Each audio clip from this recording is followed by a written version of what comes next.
সদ্য সমাপ্ত নির্বাচনের পর মাগুরা ১ ও ২ এ নির্বাচিত সংসদ সদস্যদের কাছে সাধারণ মানুষ মাগুরা উন্নয়নে নানা রকম প্রত্যাশা ব্যক্ত করছেন।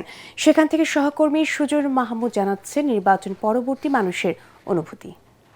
সালাম মিছিল ভোটের খবর নিয়ে এই মুহূর্তে আছি মাগুরা শহরের স্টেডিয়াম পাড়া এলাকাতে। তবে আপনাদের একটু জানিয়ে রাখি, ভোটের পরবর্তী যে সময় গিয়েছে সেই সময়ে কিন্তু মাগুরাতে কোনো সহিংসতার কোনো ঘটনাই ঘটেনি, শান্তিপূর্ণভাবে কিন্তু নির্বাচন হয়েছে।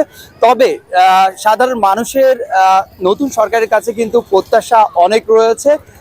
মাগুরাতে সব থেকে বড় একটি স্বপ্নের প্রকল্প রয়েছে মাগুরার মানুষের, সেটা হচ্ছে স্বপ্নের রেল সেতু।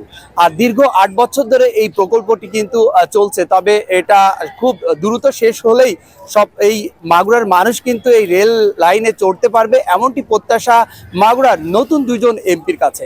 এই ছিল মাগুরার থেকে এই নির্বাচনী পরবর্তী সংবাদ।